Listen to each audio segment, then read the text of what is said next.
The rope looks pretty durable. How can it be burned through so quickly by fireworks? Why are you suddenly so serious, Traveler?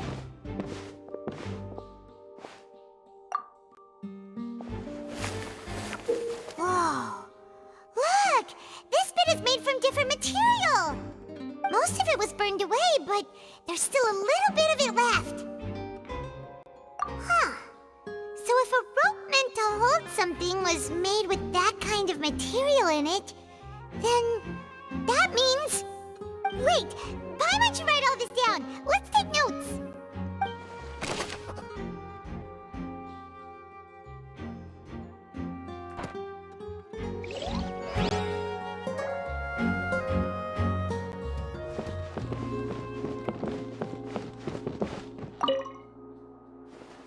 Go ahead, have a look around. In the end, we're both after the truth.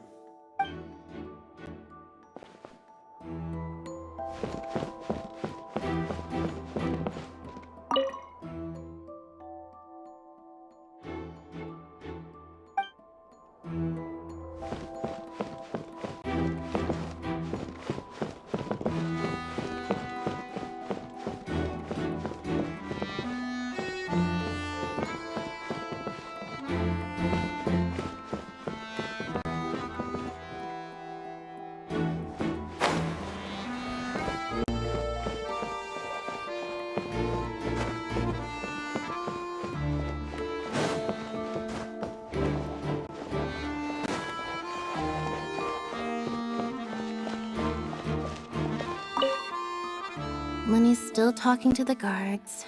It seems he'll have a lot of explaining to do. I think someone will be assigned to monitor us later, but that's alright.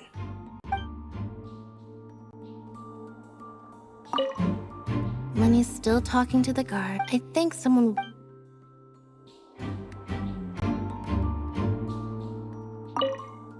Lenny's still talking to the guard. I think someone...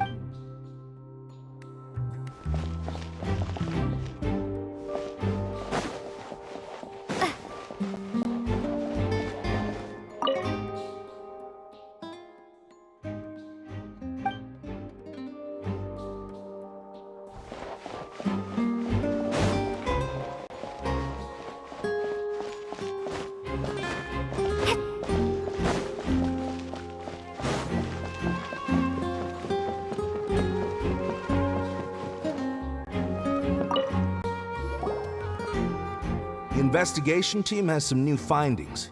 Turns out there's an issue with the random number selector after all. See, I told you. What if the machine picked some big guy's seat? You think the murderer would have still made his move then? Sorry to interrupt, but we're helping Lenny and Lynette with their side of the investigation.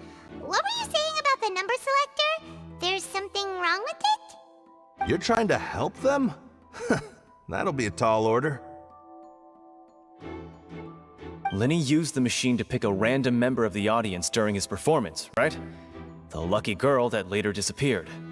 Well, we thought there might be a serious problem with the machine, so we had it taken away for further inspection. It turns out that the seat number it picked wasn't random at all.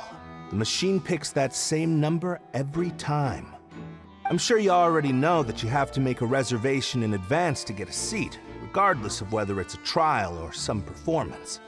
In other words, Lenny knew who would be sitting where from the very beginning.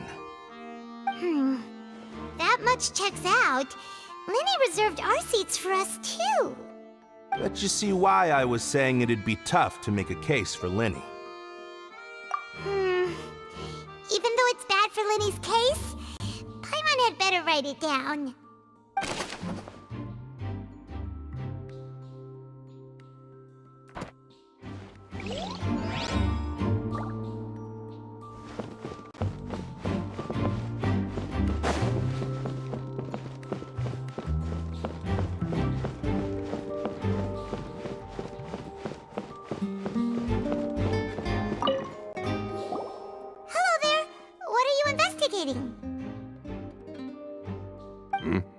Oh, this location has also been cordoned off because the Magic Troupe members are currently considered prime suspects.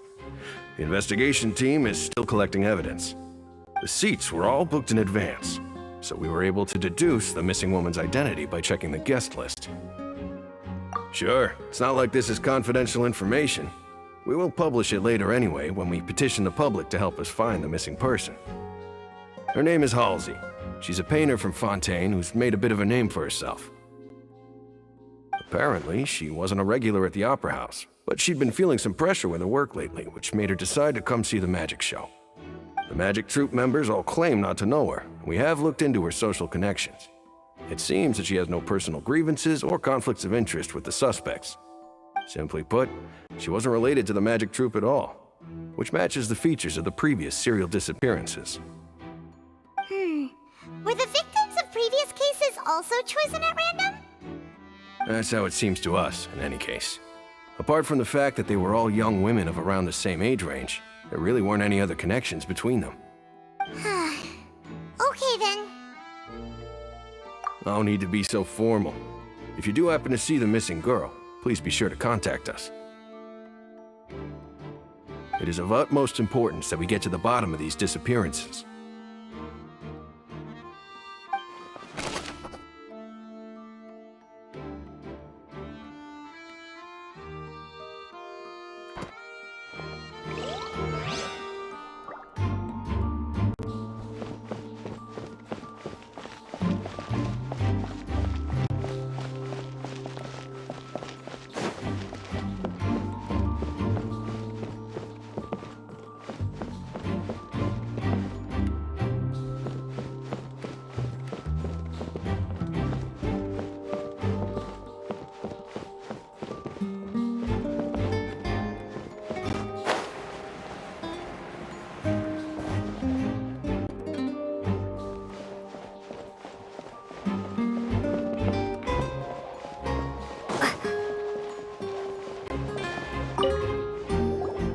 I see that you're investigating the area.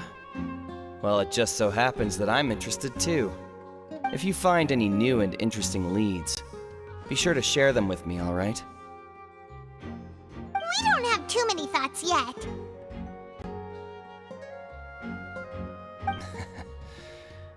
Then why don't I tell you my hypothesis first? The way I see it. And I'll start it with that loud thud. The thud? Oh, you mean the sound that happened during the countdown? Yes, exactly. It wasn't terribly loud, but I suspect that most people heard it. It's just that everyone was awaiting the results of Lenny's trick with bated breath, so no one paid it much mind. But now that the incident has happened, the thud has become an important clue. That makes sense. So, what do you make of it? I'm of the opinion that it may have been the sound of Lenny's accomplice, Lynette perhaps, jumping atop the water tank or something like that. And when the pyrotechnics went off, she cut the rope, sending the water tank crashing down. But wasn't the noise we heard too loud for that? Perhaps the balance wasn't right, leading to a particularly rough landing. Oh, that's true. I suppose I must reconsider. That does remind Paimon, though. What was with that sound?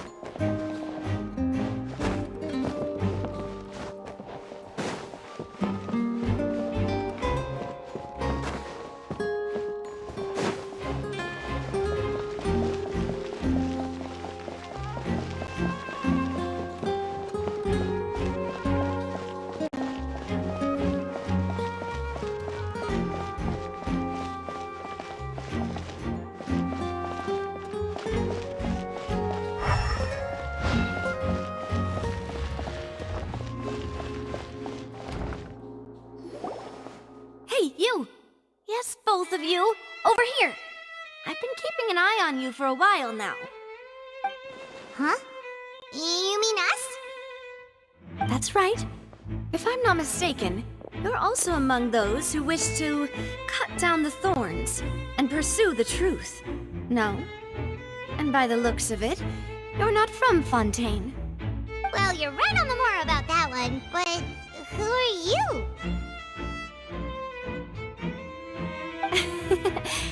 Have you never heard of the Spina di Rosula? From mediating disputes and providing protection to solving conundrums, you name it, Spina di Rosula does it.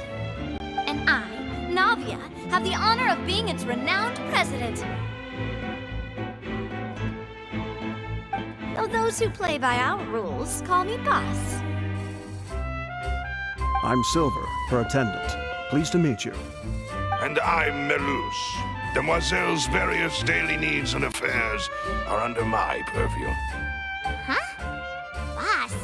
Demoiselle? What gives with the names?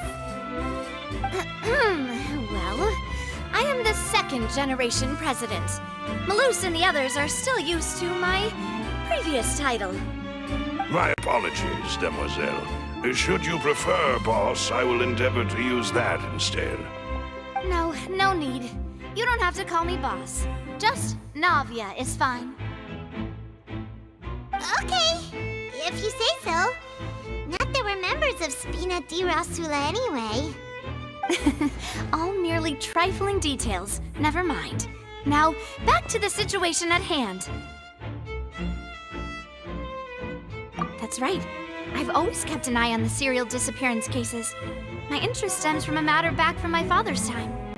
Judging from the look of things, I find Linny an unlikely mastermind. Really? We think so too! That's why we're looking for clues now. But how did you come to that conclusion? Intuition, naturally. My unparalleled intuition.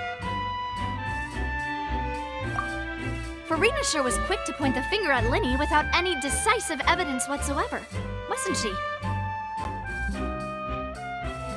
But that's not uncommon for her.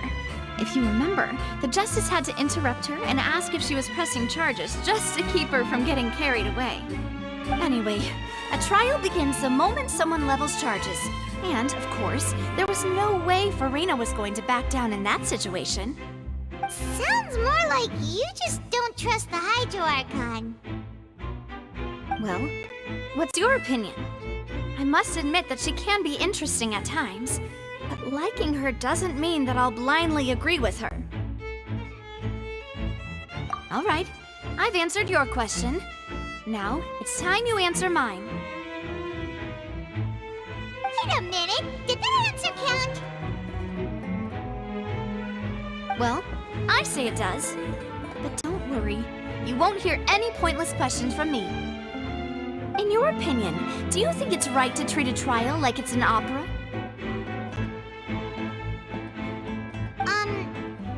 Well? And why would that be?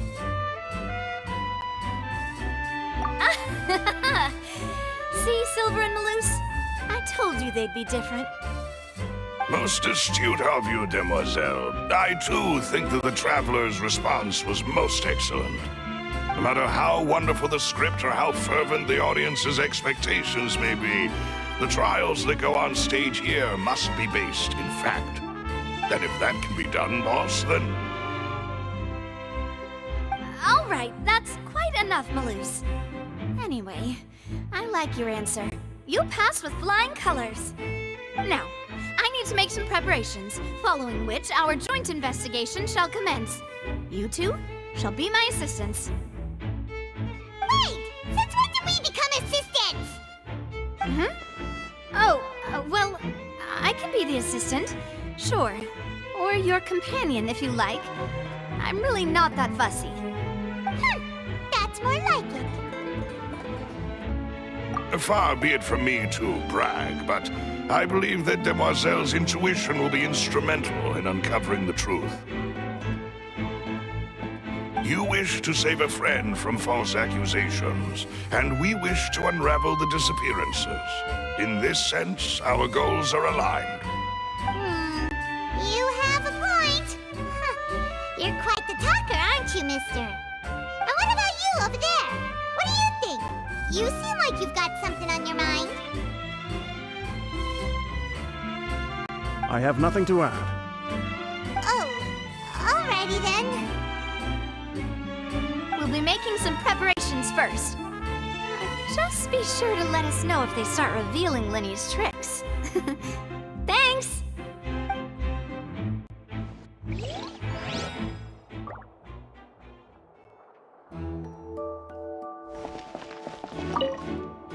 Speaking of that, I think magic shows would be very popular in Poisson. I can see that. Maybe I should try to learn some magic. If I can make things disappear, cleaning my room would be a cinch. You need not worry about such things, demoiselle. That falls under my duties. Oh, right.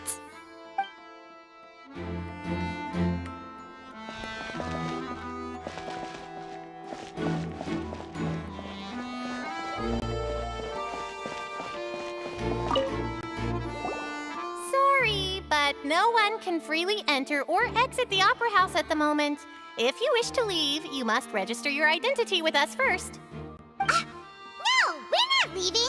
We're representing Linny and Lynette as attorneys, so we're investigating the case. Were you always guarding this entrance? Yes, after the Chief Justice gave the order, everyone coming in or out must undergo a strict inspection. So, the missing girl couldn't have left from here, at least not from that point on. I doubt there was much opportunity then either. How can you be so sure, Well, because I was in charge of security near the entrance at that time. I couldn't see Linny's performance from here, which was quite a shame. Just my luck. But still, I did not abandon my post, and I stayed put no matter how loud the applause was. If someone had so much as even approached the door, I would have noticed it, let alone if they had tried to leave. We Melusines are good at that sort of thing, you know. So, it's safe to say the girl couldn't have left through here. Alright, thank you for your help. This will be useful info.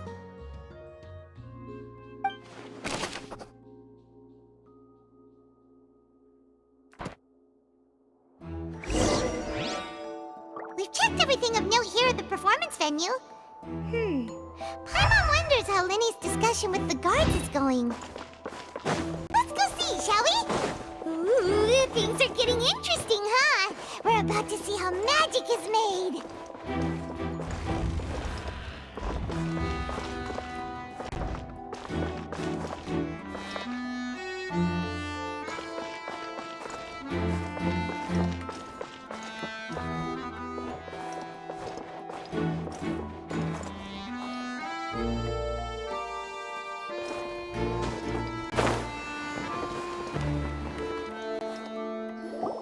Understood. Then I will be going with you. Just so you're aware, I will be monitoring your actions and making notes as necessary. Very good. Thanks for being so agreeable. I'd pull a rose out of my hat as a gift for you if I could. You may spare the pleasantries. I'm just doing my job. You've arrived. Who's this? Me? I'm Spina di Rosula's guardian angel. If you've got a problem, I've got the firepower. Sorry, I got a little carried away there. Call me Navia. I'm a partner of theirs, and we'll be helping investigate this whole situation. And these are my companions. Would you mind if they join as well? Fine by me. Oh, new helpers? I would be most grateful. Well, let's just say we're tagging along. It's not every day you get to see the secrets behind magic performed on such a large scale. I appreciate your kind interest. Come with me. We'll be heading below stage.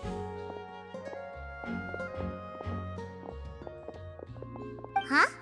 Below stage? Yes, a world of secrets is hidden beneath this magic box, prepared specifically for this switcheroo trick.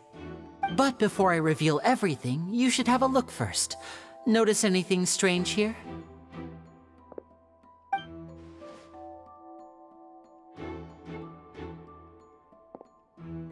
I'm not trying to be dramatic. Remembering the details of a trick will help you understand the methods used to perform it more easily. Huh. Weren't there balloons and other decorations here? Where did all that go? Ah, good eye. That said, you're still far from discovering the answer. The back? You mean the inside of the door? What's different about it? Paimon didn't notice anything. Very good indeed. I thought you might not be able to catch that, given that you were sitting in the first row. The back of this door was patterned. Those patterns are now gone, replaced by a smooth wooden board. So, if you put 2 and 2 together, what do you get? Exactly. All right, let's go. I'll tell you how it works as we head down.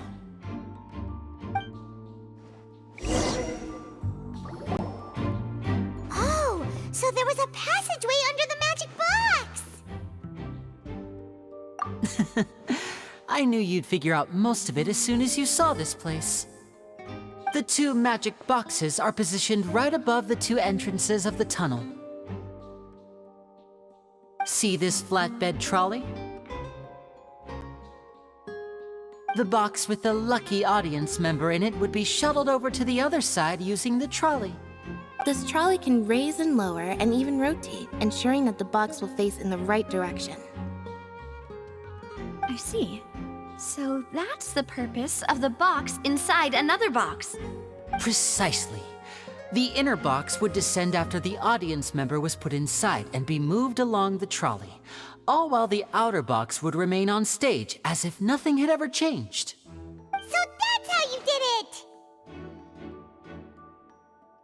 Once the box was lowered, the trolley would store some energy through this device here, with which it would complete the rest of the steps. The audience member would only be able to feel some slight movements in the dark, and by the time she walked out, she would already be back on stage. Right! You were talking that whole time, and you even came out for a moment near the end! Ah, yes. A phonograph operated by Lynette was used to achieve that effect. My assistant and I had already scripted our conversation beforehand.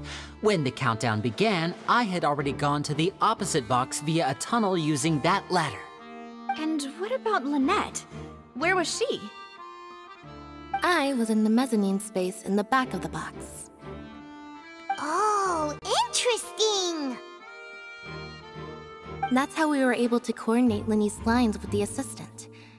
And, by the way, I was the one who walked out of the box at the end. I mean, we are twins. All it takes is a change of clothes and no one can tell who's who. And that's my favorite part of this trick. Only Lynette and I can perform it. So that's how it all worked! Wow, every detail you revealed was more amazing than the last! Lynette would briefly walk out of the box and then go back in, jumping into the tunnel and escaping before the box on the trolley could finish ascending. And then I walk out of the other box in the audience area, and the trick would be complete. The operative word here being would. But as you saw, Cal was in the box, not our audience member. She, on the other hand, mysteriously vanished. We really don't know how that happened. If not for that interlude, this would have been an astonishing trick. I probably never would have figured out how you pulled it off. And yet, to think that someone was able to use this magic trick to commit a crime. Could we have a look around? I think we can come up with some more leads. This is the scene of the crime, so Linny and Lynette are not permitted to stay here. I'll escort them back up. Yes, of course. No need to be so strict now. I won't disappear into thin air, you know. Thanks, everyone. We're counting on you.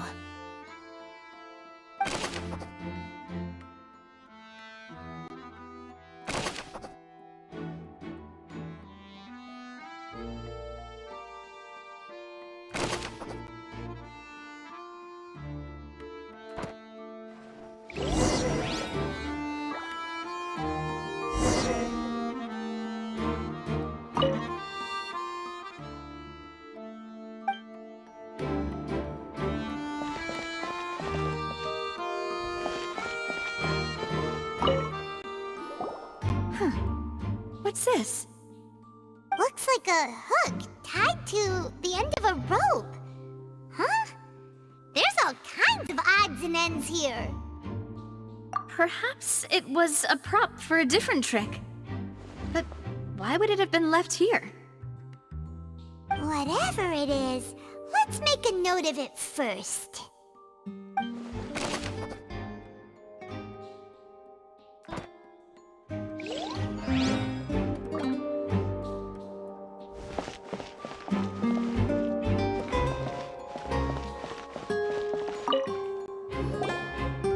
The floor is wet. Please be careful not to slip.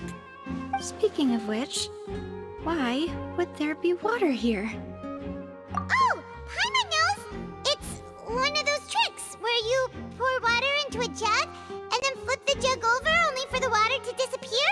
And here's a broken vase. Huh. Did the trolley knock it down while moving? That can't be.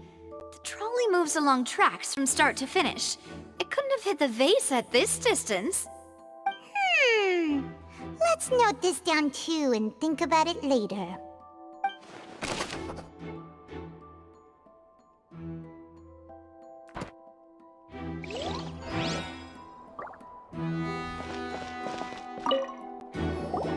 Oh, these are the clothes that the lady chosen from the audience was wearing, right? Her clothes are here, but she's nowhere to be found. Right. And do you really need to do that if you're kidnapping them? Ugh, this is so confusing. Paimon doesn't want to be a detective anymore.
What is this place?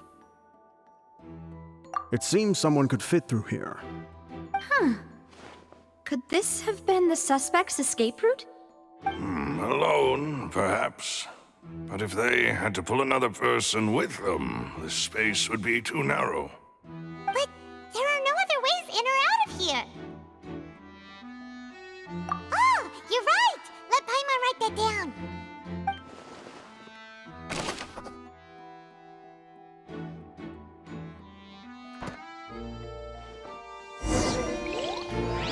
Seems we're just about done investigating down here. Yes, let's head back up.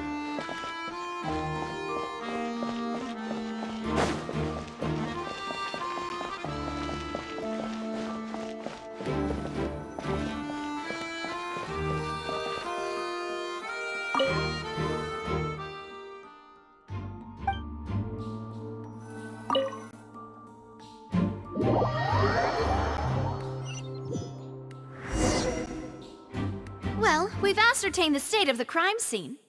Let's find a place to sort out our findings once Malus returns. Seems to me that there are several things that don't add up here. Apologies for the wait, demoiselle. So, what did the guards say? Did the criminal escape through the vent? They believe the odds of that are very low, since the vent leads to the Opera House's basement. The guards have checked the area carefully. No one left through the basement during the performance or after the incident, and no one was found hiding there. So the tunnels become like a secret chamber then! You know, like the kind you usually see in novels! The plot thickens. Halsey's disappearance and Cowell's death are both quite inexplicable. No wonder Farina was so confident in her accusation. All the current evidence points toward Linny and Lynette. In other words, the charges are very likely to be upheld unless we make some considerable progress. Charges and then trial. So if the charges are upheld, they'll announce a sentence? That's right. This is how a trial goes in the Opera House. During the proceedings, the Chief Justice and the oratrice will hear statements from both sides. That's right. This is how indemnitium is produced. The statements from both sides, the defenses from attorneys, witness testimonies, and even the audience's emotions will all be projected on the oratrice. To put it simply, it's as if the oratrice has its own will, and is a judge in its own right. This also precludes any kind of favoritism on the part of the Chief Justice. And not that this has ever happened anyway. Once both sides have finished speaking, the Chief Justice will make his final decision. This, too, will be used by the oratrice as a reference. Then, finally, the oratrice will be consulted by officials. The result it returns is the will of justice itself. Huh? So that machine is the one that actually decides? Paimon thought Neverlet called the shots. In practice, there is very little difference. Both have always come to the same judgment, which is why people have great faith in the Chief Justice. Ah, yes, the guards also asked me to convey that none of us will be allowed to leave this place before the trial. Huh? Why? Because we've chosen to act as the twins' proxies. That makes us persons related to the case. They're concerned that we might be colluding with outside parties, or that we might find outside help to disrupt the case. And even if that were not so, it could prove problematic if we happen to spread key information about the case ahead of time. I'm ready to break out at any time. Whoa, whoa! There's no need for that! Paimon thinks they have a point! That said, are they providing food? Of course. I just hope you don't mind the lack of options. I'm afraid that catering to all tastes is not in the cards, nor is any guarantee of balanced nutrition. In that case, let's just sort out our findings together here. Pity. I was hoping to take you to try some of Fontaine's famous desserts, too. I mean, what better way to properly think through our findings than over some tea and sweets? Huh. Breaking out suddenly doesn't seem like such a bad idea after all. Just kidding! Just kidding! Paimon will still do her best, even if there are no snacks. What do you mean, no snacks? Of course we'll have snacks. If we cannot buy some, then we'll simply make some. Huh? Here? But how? Understood, Demoiselle. Everyone, please come with me.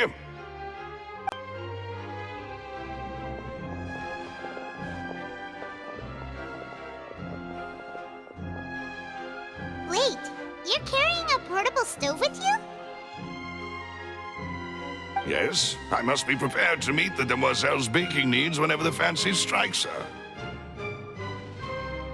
I have eggs, sugar, and almonds at the ready. Good work, you two. Then I'll get to it. Please sit tight for a moment. You'll get to taste my awesome snacks soon enough. These three are quite the interesting group.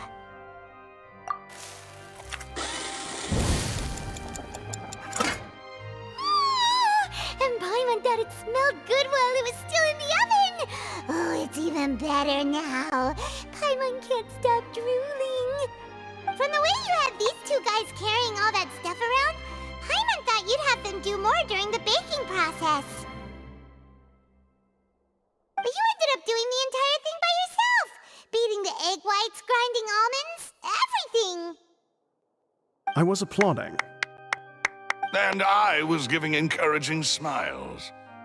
Paimon was just thinking, aren't you worried about getting your fancy dress dirty beating egg whites and baking like this?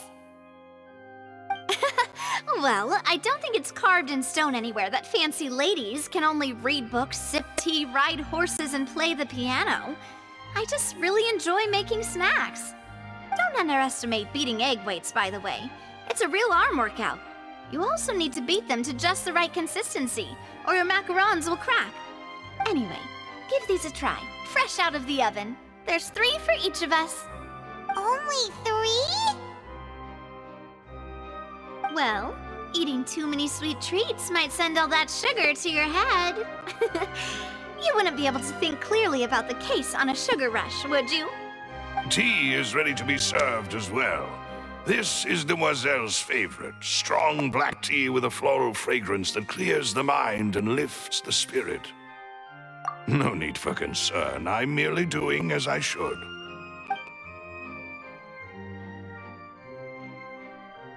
All right then, down to business. As Paimon mentioned previously, the tunnel seems to be something of a secret chamber. However, we can assume that Linny and Lynette were not alone within it. Some criminal also occupied its sealed confines. The magician twins could have committed the crimes, of course, but they lack any logical motive. Exactly! Why would they do such a thing right when everyone was watching? The flower vase and the thud we heard during the performance could indicate some altercation between Halsey and the criminal in the tunnel, resulting in the shattering of the vase, the discarding of her clothes, and her abduction. Perhaps the criminal thought that since she was chosen from the crowd, she would be too easy to identify if she was still wearing the same clothes. Paimon thinks that makes sense, but the real trouble is... True. None of the clues we found thus far support the existence of this third person. But the only people left to consider are both technically victims, whether it's the missing girl, Halsey, or poor Cowell. Huh. Could Halsey have secretly made modifications to the magic props in order to murder Cowell before making her escape? That's right. And even if she had tampered with the setup, she would need to understand the entire trick to pull it off. Nor does she have any motive. The guards said that she has never had any dealings with the Magic Troop's members. Were we not thorough enough in our search? From the sound of things, this is turning into an impossible case. Your macarons are amazing though, Navia. They smell great! They're nice and crisp and super sweet! They are my specialty after all. And I see you've already had 5 of them. What? 5? Oh, that can't be right. Paimon only counted 3, honest! Please don't worry about it. At my age, a few less sweets might actually be a good thing. No! Being greedy is one thing, but Paimon knows how to count. Besides, Paimon knows that if she ate too many, then others wouldn't have enough. Wait, even you don't believe Paimon? How could you? If Paimon ate those 2 extra macarons, then may they turn into stone in her stomach! All right, we get it. Well, I suppose one of us might have gotten too engrossed in our chat and eaten them by mistake. No big deal. Malus, set up the stove again if you would. Huh? What are you doing? Making sure everyone gets 3 macarons, of course. Exactly. We don't want to trouble you. As you wish, Demoiselle. And I have the egg, sugar, and almonds. Well, this really is your hobby, huh?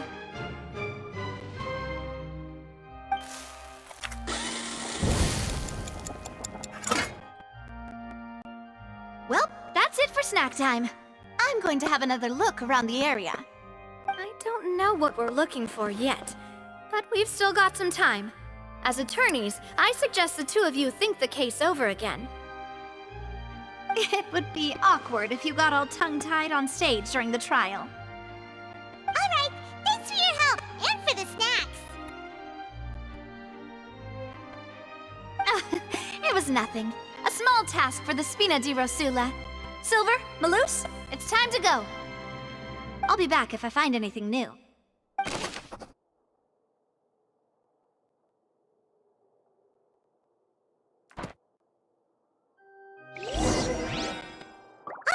It's time to put our heads together. We've got to get our defense ready for the trial. Oh, it's probably gonna be a long and difficult case. There's no point in worrying about that now. We just need to prepare. Here, take Pyron's notes. They should help you review the situation.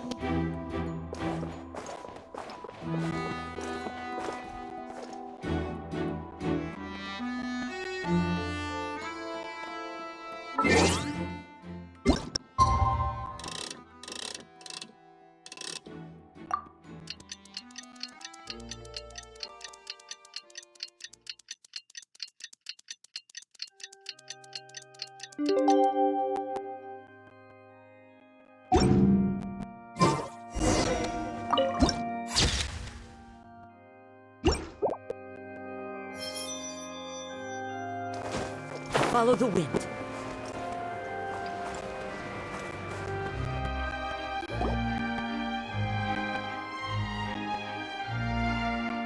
What do we do?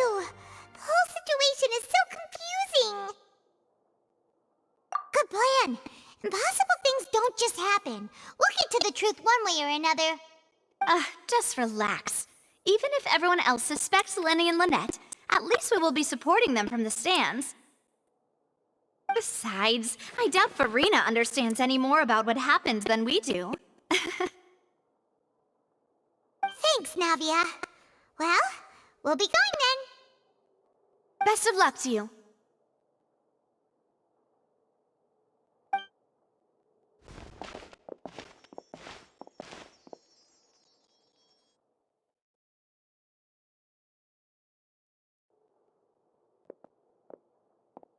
Ah, finally, you're back. Well, how did your investigation go? To be honest, you might be disappointed. No. We're already very grateful that you were willing to help. Well now, don't you all look disappointed? Don't tell me that your investigation came up empty-handed. That was to be expected, of course. The guilty can never produce proof of their innocence. But don't let that stop you. I shall be terribly disappointed should you, my most anticipated foe, concede so easily. Since both parties are present, I declare that the trial regarding the magic show incident is now in session. Firstly, in order for the audience to understand the causes and results of the incident, could we please have Mr. Linney explain the trick? Yes, of course. I will explain while Lynette demonstrates on stage. All the necessary items have been prepared.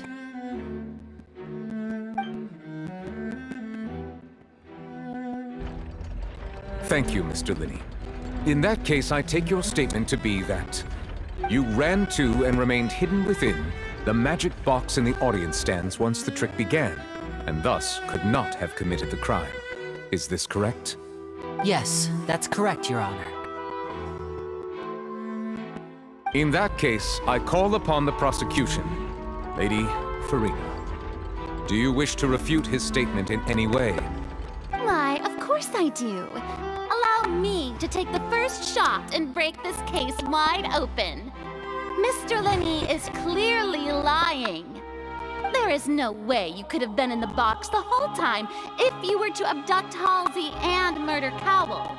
In fact, I'd say you were hardly in that tunnel at all. That is simply your hypothesis based on the presumption that I'm guilty. Oh, is that so? And if I may ask, what did you hear while you were inside your box? roaring countdown of the crowd, of course. That's how I kept track of the time and built anticipation for the finale. And you didn't hear anything else at all? Nothing that might leave an impression of any kind? No, nothing. I see. But when the count reached 30 seconds or so, there was a thud. One so loud that I believe practically everyone heard it. Huh? Hey, hang on! Something's not right here.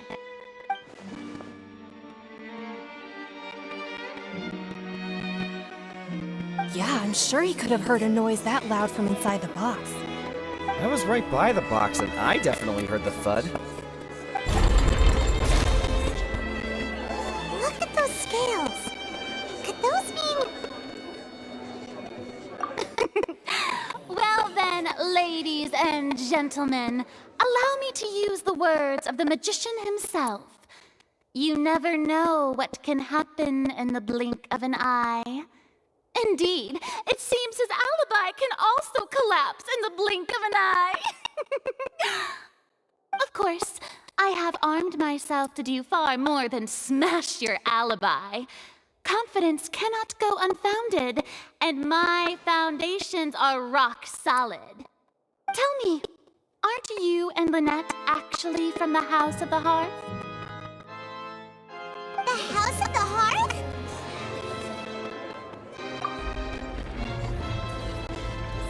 No wonder they did something like this. So the serial disappearances were the Fatui's doing. Now it all makes sense. I've got a feeling that what happened on stage probably wasn't just an accident.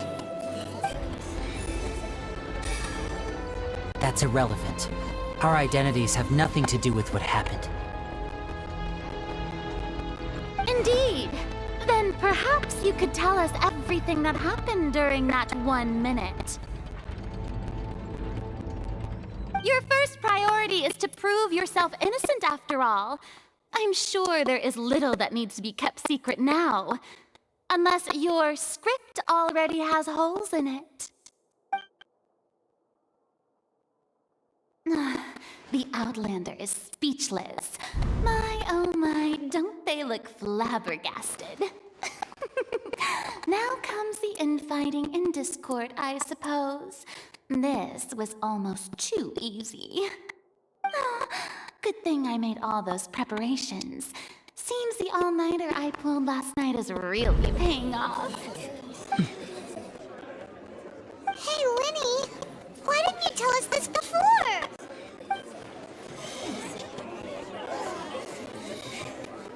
Order! Order! Mr. Linney, allow me to re-establish the facts. Lady Farina has raised 2 points. First, when the thud was heard in the Opera House, you were neither in the box nor the tunnel. Second, you and Ms. Lynette are both members of the House of the Hearth. Are these claims true?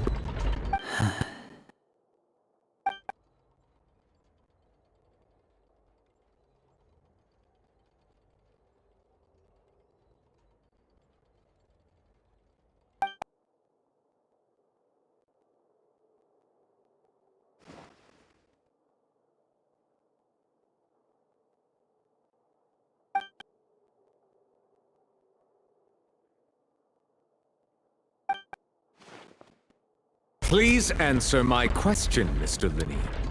I'm sorry. Yes, they're true, Your Honor.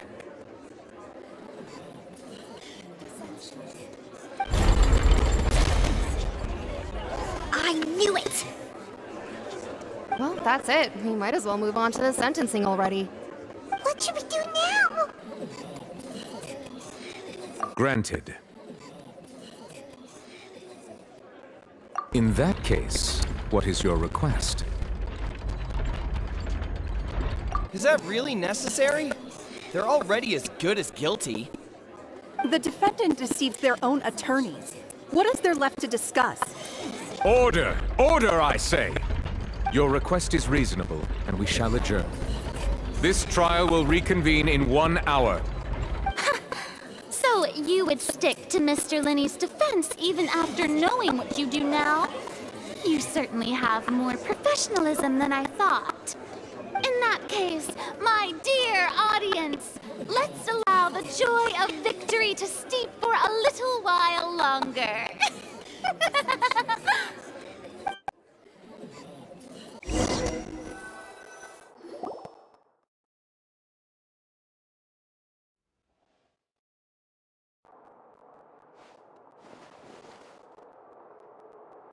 Well, this is awkward.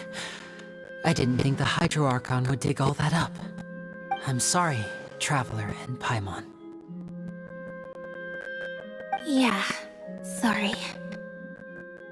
Ugh. Paimon doesn't know where to start. We trusted you two.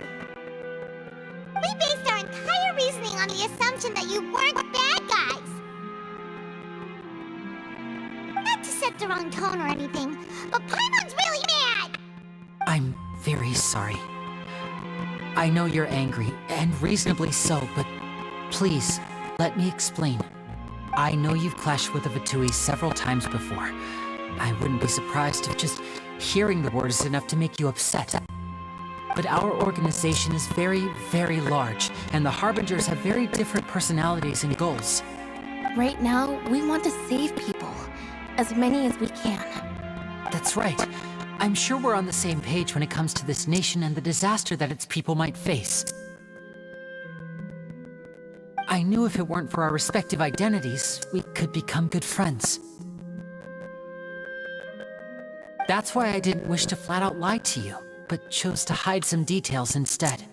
The truth is very important, but being completely transparent about everything would see us spending more effort than we need to. Right. So, you be the judge. Heck, if I were you, I fear that I'd even struggle to trust me at this point. You met a Fatus who works as a magician, a trickster by trade. All by coincidence, too. But still, I'm asking you to trust me. I am no criminal. At least, not in this case. Sorry. Please forgive us. Well, you both say that, but... Right, let's hear your answer first, and no lies now! Of course. I'll answer any question you ask. We've been trying to find out how the Oratrice operates. We want to know why it has a consciousness. Why can it deliver sentences accurately?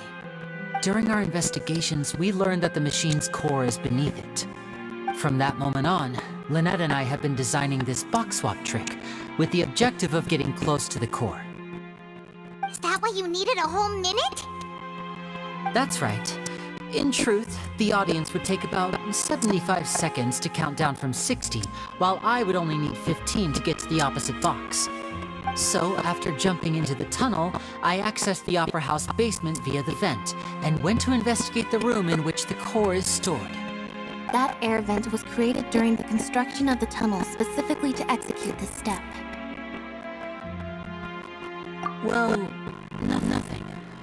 As soon as I reached the room and about to investigate, I heard someone's voice.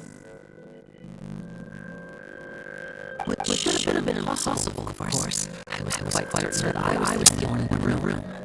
That voice seemed to recognize me and tried to speak to me. I chose to err on the side of caution and retreated the way I came. On the way back, I saw the little faces and the clothes on the ground, but the countdown was almost finished, so there wasn't time to give it any thought. After that, the homicide occurred just as you saw.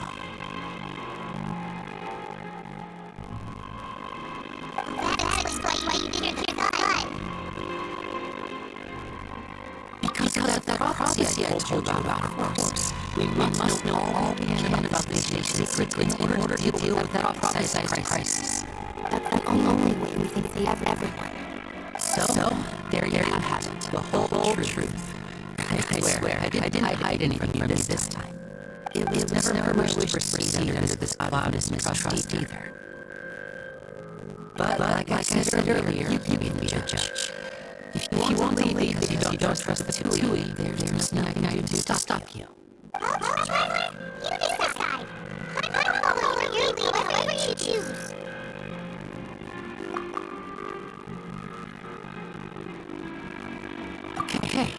Thank you.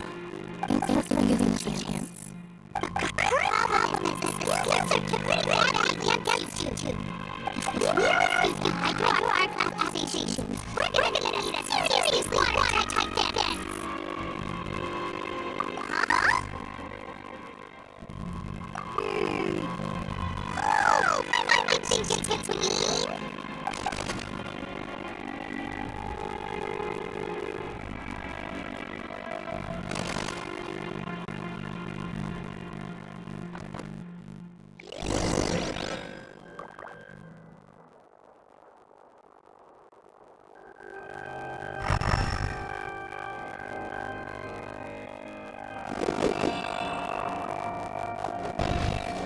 Time to go.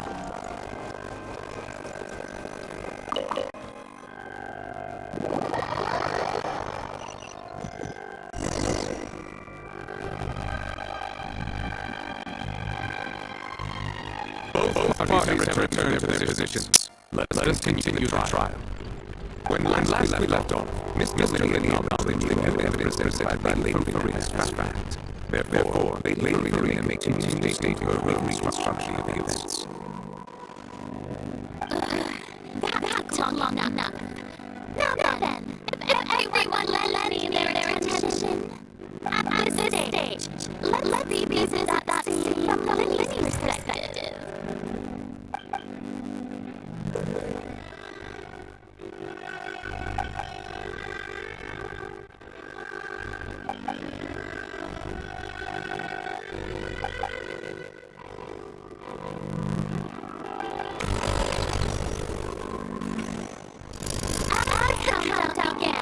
Enter the tunnel.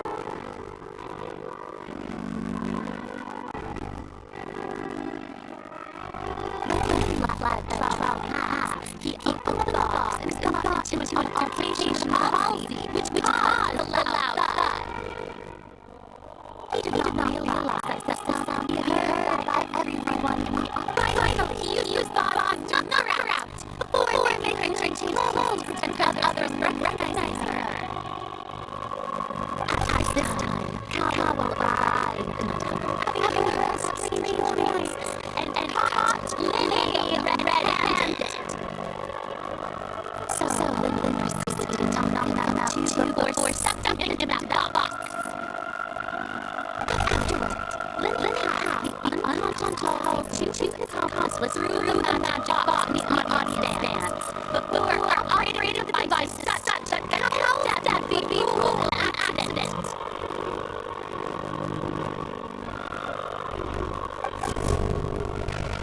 And there you have it. That's the truth behind what happened.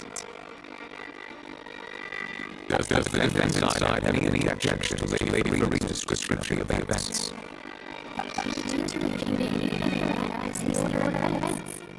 But when we experienced it, we saw.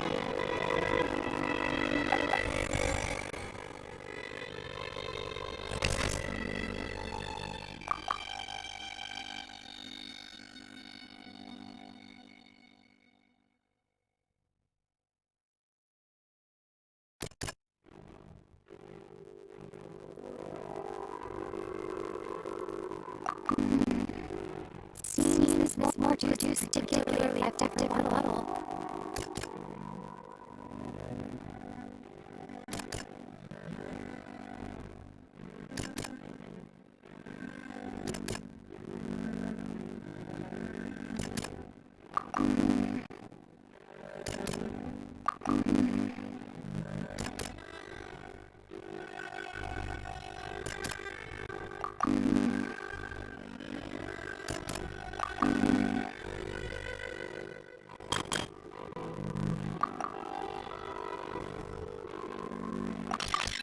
According to me, he lacked to be that dark tunnel.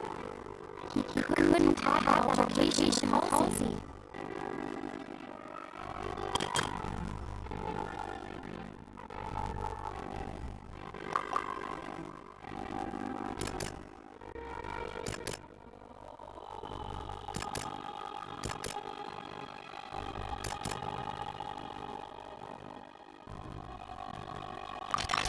Lily went to the room that contains This is the actual truth.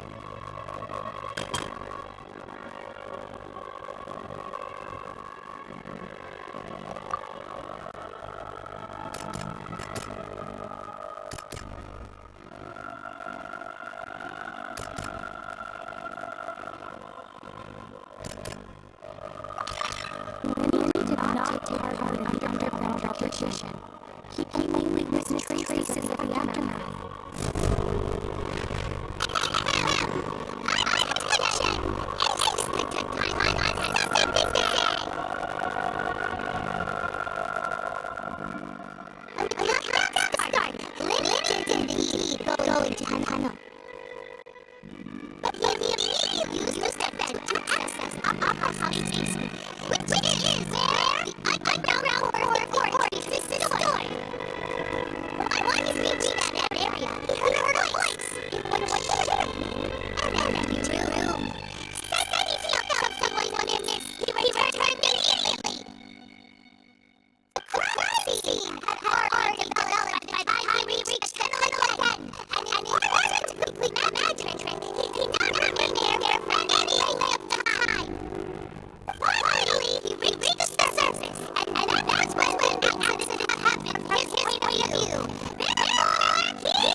The deceased's name is Howell, Lenny's assistant.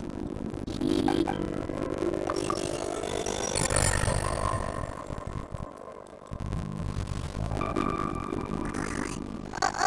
That can't be right. Are you serious? The killer one! Carol! Is that so? How interesting! Let's hear your reasoning then. What I just do is recreate the truth. What Howell did, and how he went from would-be perpetrator to victim. No one turned around the opera house through entrances. So, where did the criminal wanted to take Halsey?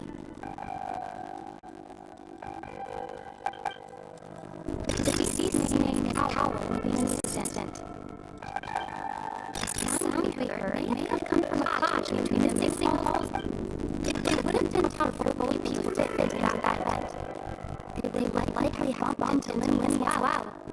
Lenny was not in tunnel at that moment, which gave Halsey's clothing was in a tunnel. So there must have been some fear she would attract attention. The deceased's name is Howell, Lenny's assistant. Halsey's clothing was in a tunnel. Lenny was not in a tunnel at that moment. Sound we heard may have come from a clash between... It would have been tough for both people to fit into that. No one turned around the opera house through...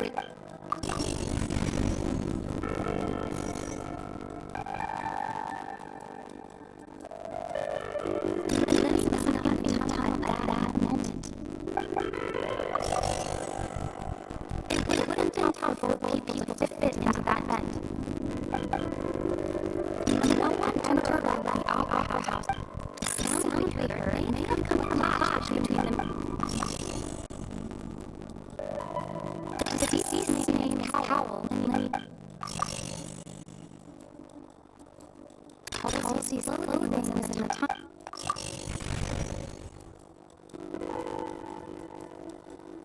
It would have been tough for both people to...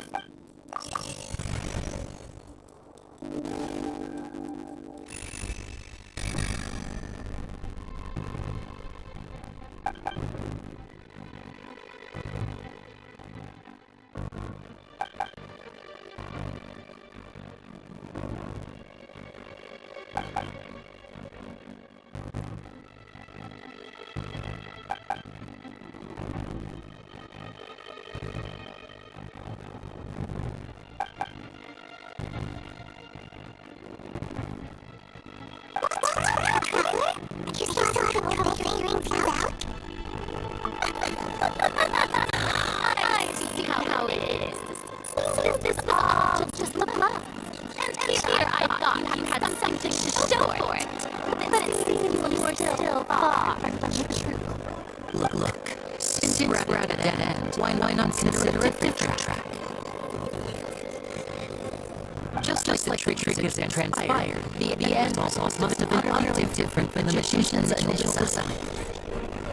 If only we knew how Halsey appeared. That would be nice. The control I never realized it. I love these characters I like. I know this isn't an accurate trick. Just make me feel alive for person to hear. No, but what do you think about other thing than that? Excuse my interruption, dear opponent. But you don't see the crowd is growing impatient. There is no greater sin in the opera house than an awful delay in the performance.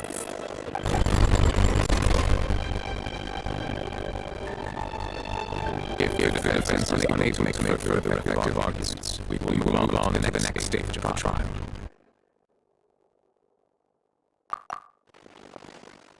Lenny was not in a tunnel at that moment, which gave our criminal ample time.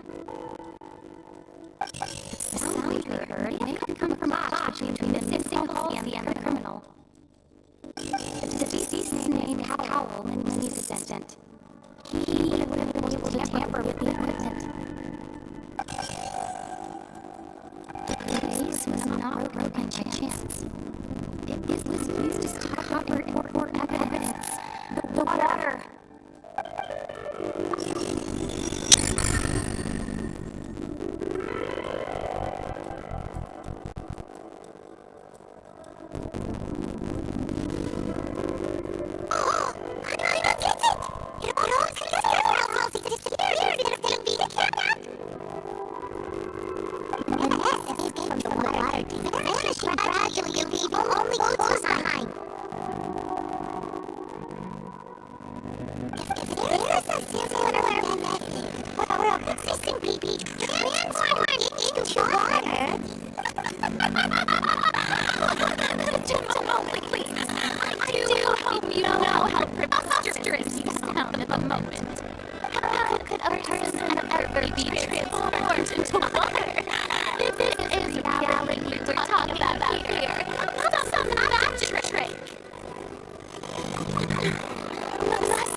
Nevertheless, I believe that this is a reasonable request on the part of an attorney.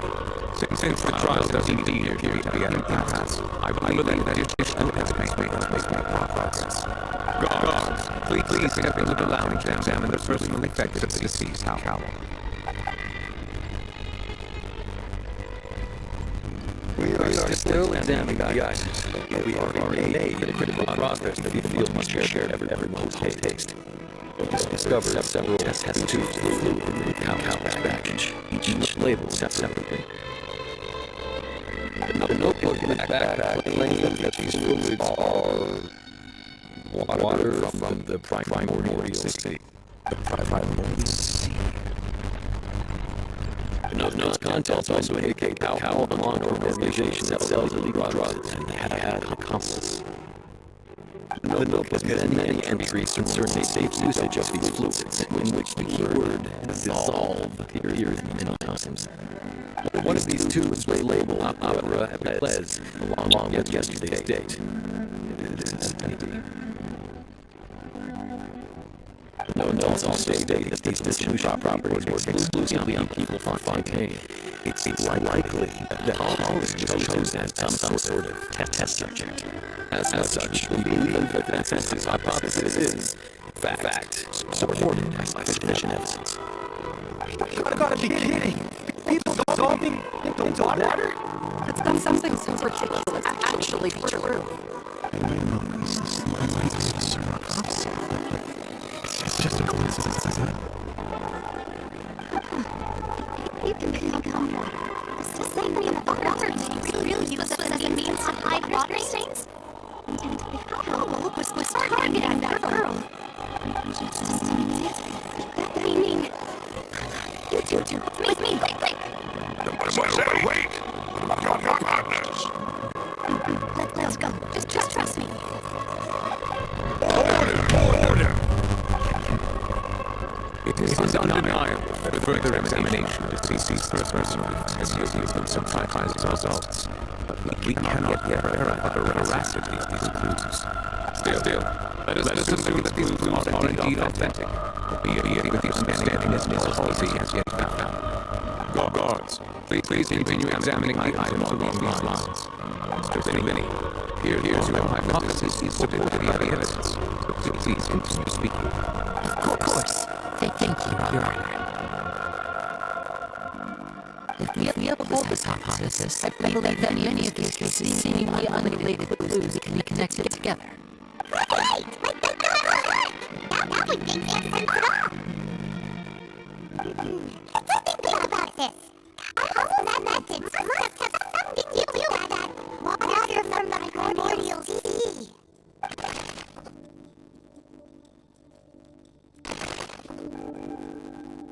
Now it seems that the hook was not meant for that magic trick. It was instead some more trickery mechanism. The rope's strong water tank was lit by fireworks and cut.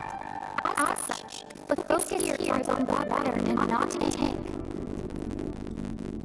And there was a magic box on stage the entire time. Did she have something to do with this? Remember, there was something else within the layer of that box.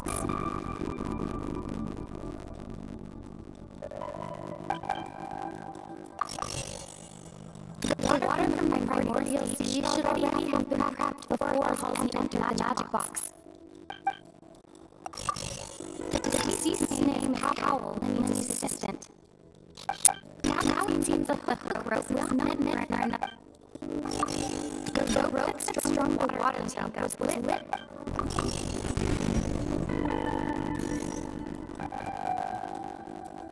The deceased's name, Howl. The water from my primordial sea. The deceased's name, Howl, and his assistant. I remember there was something else. Now it seems like the hook rope.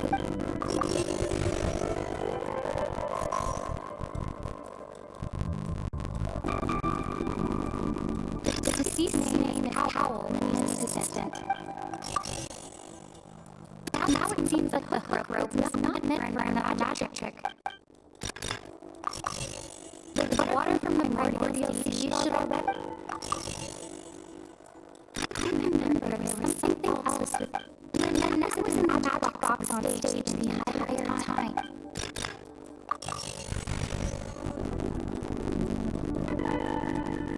I remember there was something else with the...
It seems like the only point of contention remaining is the exact circumstances that led to Howell's death.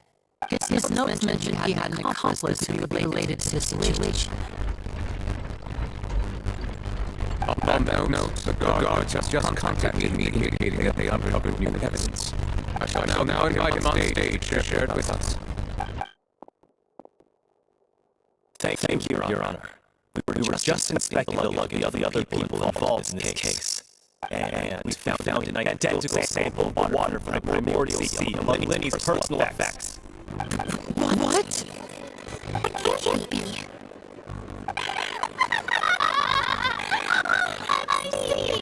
Wow, how wonderful. We made it. To have your own counterattack only to come back and lose you. Does this not clear all doubt? My dear citizens, my loyal audience, allow me to present my reasoning and bring this performance to a swift close. They did not need to take part in the dissolution of the young at all. Indeed, he did leave the scene of the event. Having made modifications to the house beforehand, his accomplice Cowell then caused Halsey to vanish using the water from the primordial sea. But upon his return, in cruel avarice, Lenny desired sole credit, prepared to do away with his partner in crime. Ultimately, he knocked Cowell out, and the bullet that covered the crime up also became a murder weapon. As much as I regret having come to such a viciously straightforward conclusion, it does seem that the name truly is quite the cold-blooded and ruthless organization. Am I right, Mr. Lenny? You just don't all the evidence we collected. There's no way for us to make a photo here. Is this the end of the road?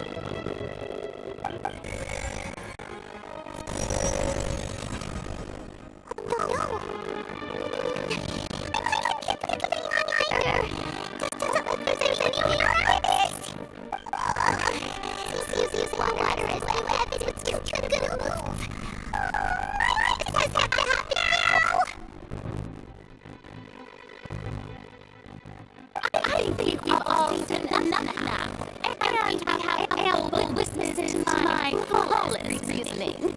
I believe this is indeed the finale. Now then, my good, noble Chief Justice, should not ignore you. Excuse me, everyone, but I must interject.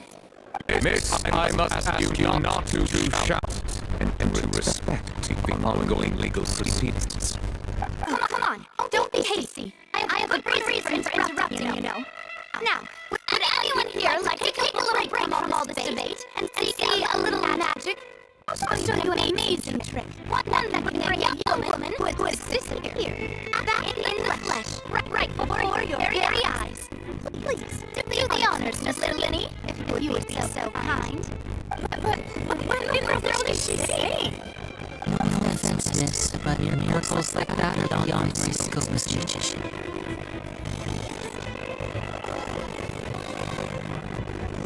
Come on, now, don't be silly. Magic is all about misdirection, isn't it?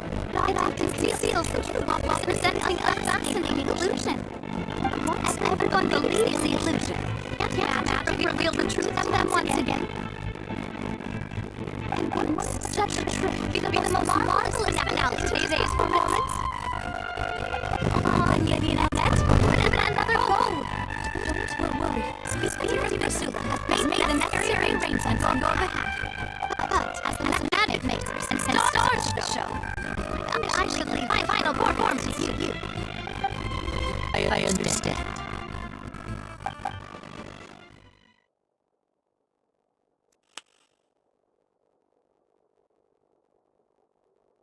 And voila!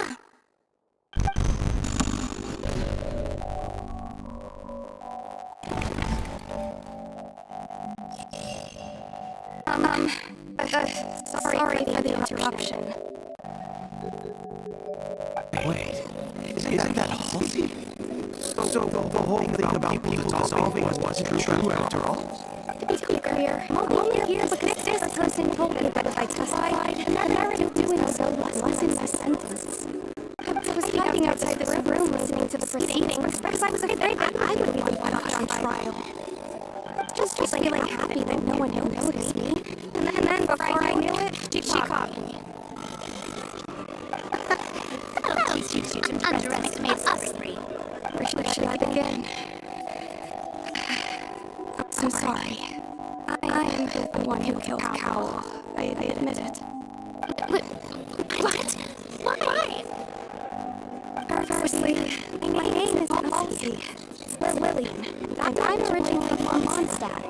I heard that Linny's show was going to be a real thriller, and I missed the chance to buy a ticket, so I stole one.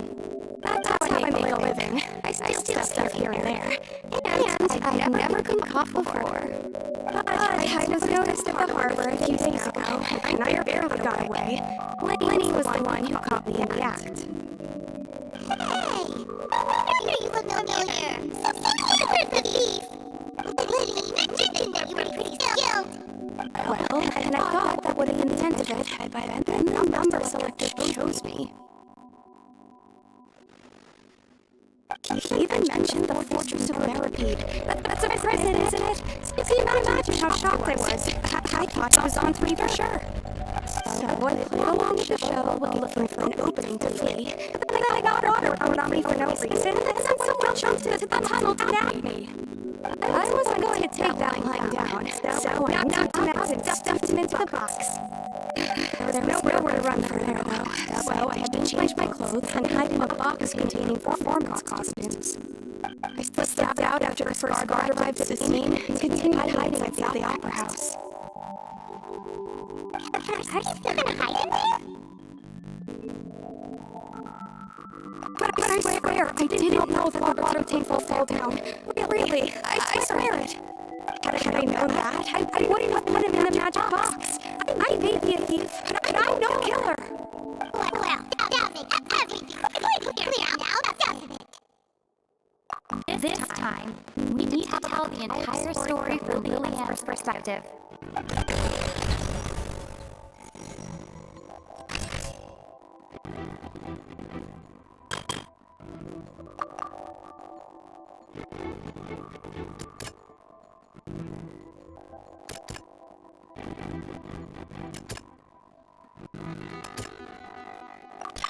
The strange sound wasn't from a fight. Lillian had to break out when she was frightened.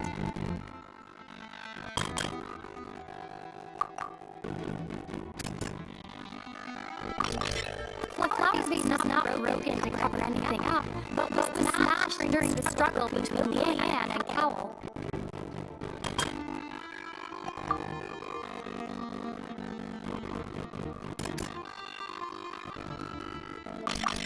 Leanne was afraid that she would recognize if she left, so she changed clothes and hid, biding her time.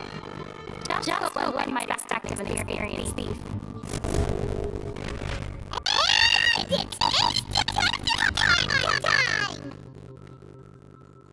Having been let out of the blue, Lillian panicked. Her panic only intensified after she entered the tunnel and had water poured on her head, so she kicked the door open, reducing the size of the all. Hearing the commotion, Cowl leapt into the tunnel, only to discover that Lillian had not survived. He did not know that Lillian was not from Fontaine, but was a thief who made her way in by stealing a ticket. Mistakenly believing that the water from the primordial sea declined to take effect, he tried to force Lillian back into the box. The two broke while they faced the struggle, but Lillian came out on top, knocked him out and put him in the box. With no way of escaping, she changed her clothes and hid in the costume trunk until the performance ended.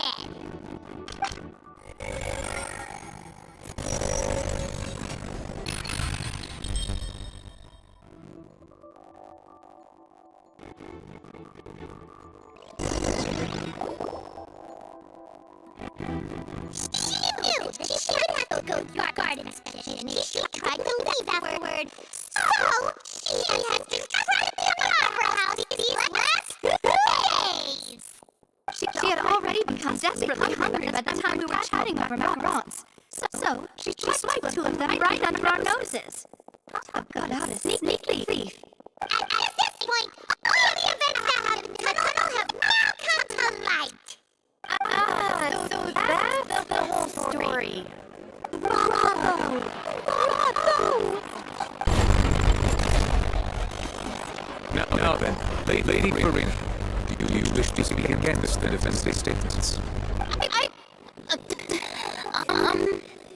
Please answer the question, Lady Farina. Also, if I may add, the trial has not yet ended. As such, I request that the prosecution not leave the room before the proceedings have concluded. What? Are you reading my mind now? No. I have no further arguments. I admit defeat. But really, could you at least have left me with some dignity?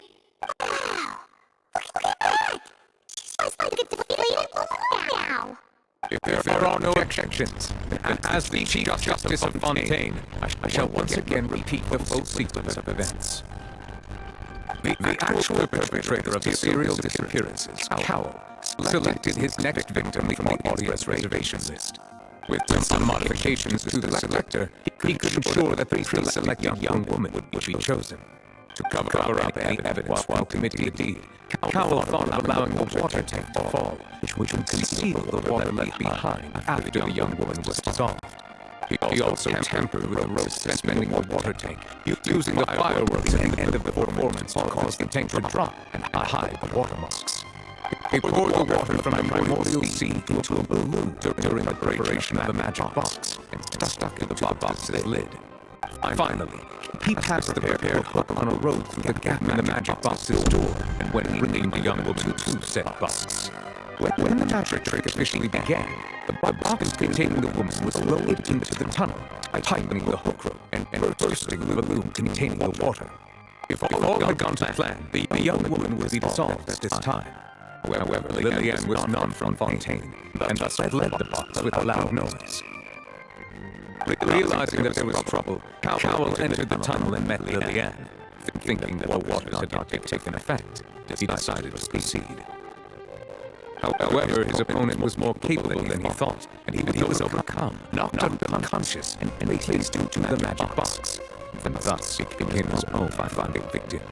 Lillian, according to her own statements, then changed clothes and hid until the performance ended, before hiding in other parts of the opera house. As for Lenny, he was in the underground structures within the opera house, and thus ignorant of these happenings. From this reconstruction of events, we can conclude that Lenny, the accused, is in fact innocent. While there is much Lillian conduct that still to be investigated separately, this case at least can be handed over to the oratories to make the final decision.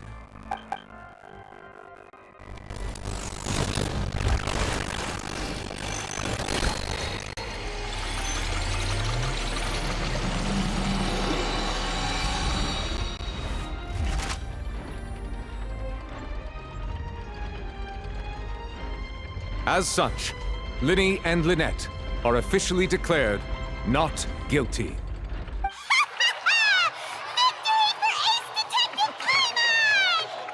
Great work, partners.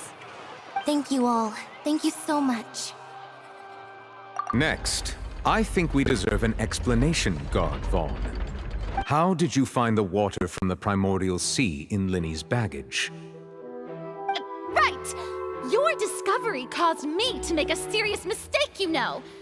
Or was that not a discovery, but false evidence that you dared to bring before this court? I suspect that the accomplice mentioned in Cowell's notes was not Linny, but you, yes?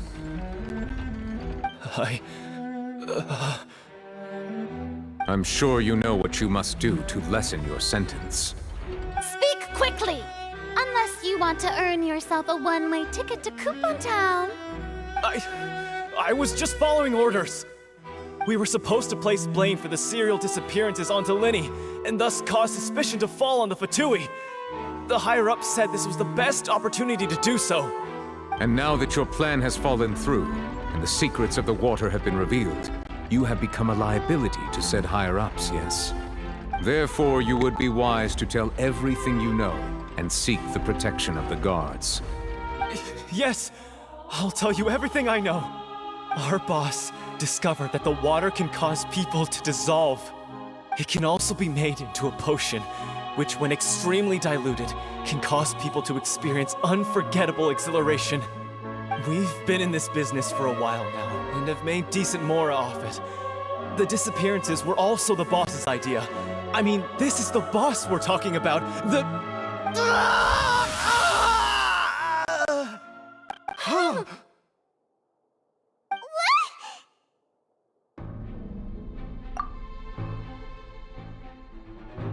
And now he can no longer talk. Such ruthlessness. I shouldn't have expected any less of them. An outrageous act. All present, please submit to inspection immediately.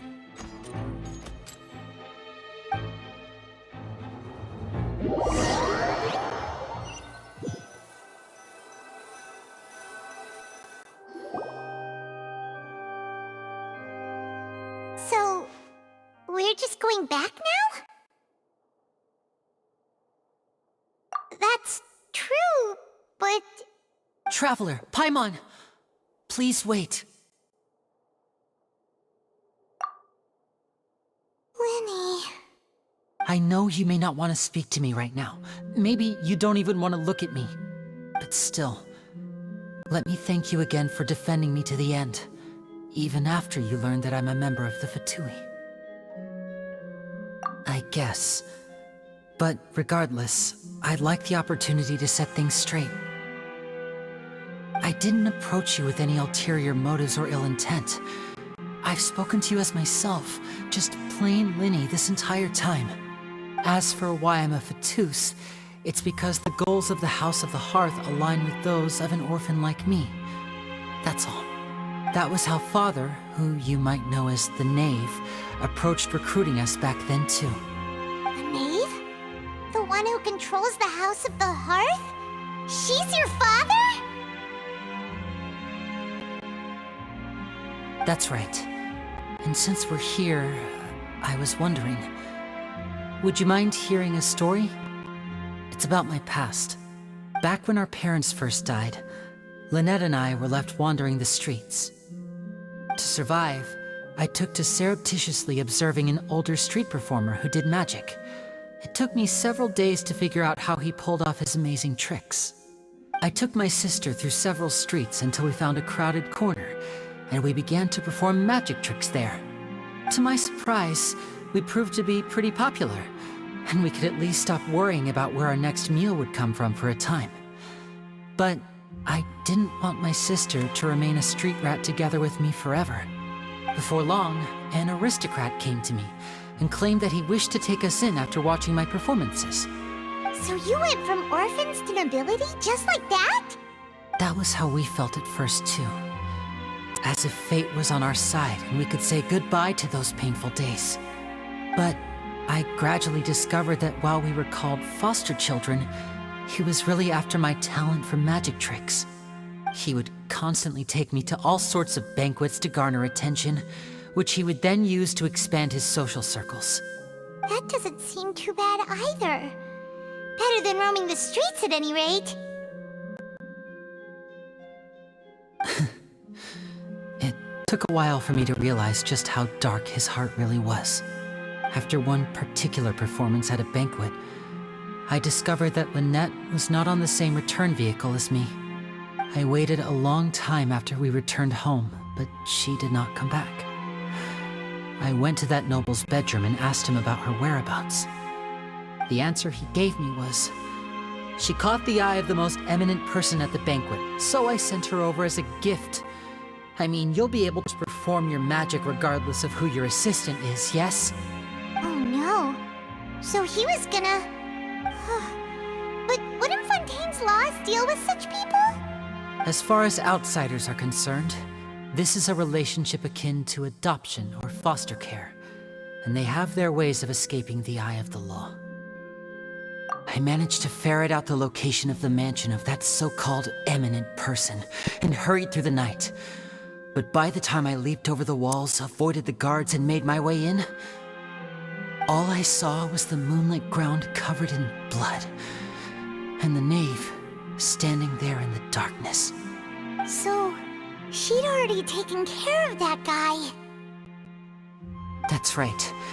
She had rescued my sister before she could come to any harm, and had even discovered several girls hidden in a basement, all of them orphans. Father, the knave, might have seen something in me, and so she made me an offer. The House of the Hearth welcomes you, for your interests align with ours. Here, none will ever betray you. Indeed, betrayal shall never be permitted here. I was hesitant to trust her. I had just been betrayed by nobles. But she was also quick to destroy the noble who had taken us in at first, giving us back our freedom. Oh, so that's how the two of you joined the House of the Hearth. She has her own plans. She has gained permission from the Tsaritsa to first use the Gnosis' power once she obtains it. She plans to use it to find a way to break the prophecy and save Fontaine. So, she believes in that prophecy too? That's right. The whole House of the Hearth is currently working to combat that crisis. Today's case has also proven that people from Fontaine can indeed dissolve into some sort of water, thus further supporting the prophecy. All of us house members here, Lady Arlecchino herself included, are from Fontaine. We won't give up on defending our homeland. To us orphans, the only connection we have left to this world, apart from our family, is our homeland. So, from small deeds like distributing magic pockets to huge schemes like stealing a Gnosis, everything is aimed at dealing with that prophecy. It's all right. I understand. The only thing I can do is relate all this to you. I just hope you can understand that even as a member of the House, I have never stopped making my own decisions, and that I believe what I'm doing is right. If you should need anything at all in the future, feel free to find me. I will do my best to help you, as...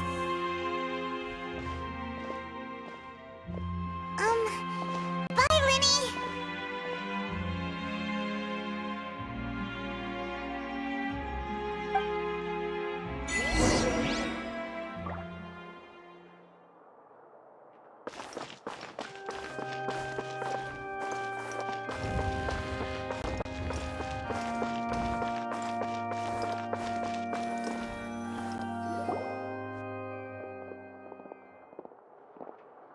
Hey there! What was with the disappearing act you pulled right as the trial ended? Were you looking for us, Navia? Well, this whole thing isn't exactly over, is it? I do feel that we're getting closer to solving the serial disappearances case, though. Don't you think so, too? Huh? What's wrong, my dear partner? Besides, are you sure we're the ones who can crack a case that's been cold for decades now? And given that there's new evidence from the trial, there should be a trail of breadcrumbs for the Hydro Archon's people to follow now, right? Ah. I see. Well, I won't lie. I'm a little shocked to hear that from you. But I suppose you are just travelers who have only arrived in Fontaine after all. Sorry. I might have been too presumptuous. Don't say that, Navia. Ah, and we were having so much fun investigating with you, too. It was like having new waters flowing into a stagnant mire, causing new hope to spring forth, and the reflection in the murk to become clearer. Sorry about that. I'm a bit prone to nostalgia. Don't mind me. Wait, shall we have a farewell meal? You know, to commemorate our time as partners? Huh? Do we really need to get that formal? Well, guess you really did treat us as partners, huh? Well, I'd just like to have a proper ending to every important memory. That way there are no regrets later. Anyway, it would just be a meal, so it shouldn't take up too much of your time. You don't have to twist Paimon's arm. If Boss Navi is treating, count Paimon in! Oh, wonderful. In that case, why don't we return to the Court of Fontaine and head to the Hotel de Boer? I believe we'll make it just in time for dinner.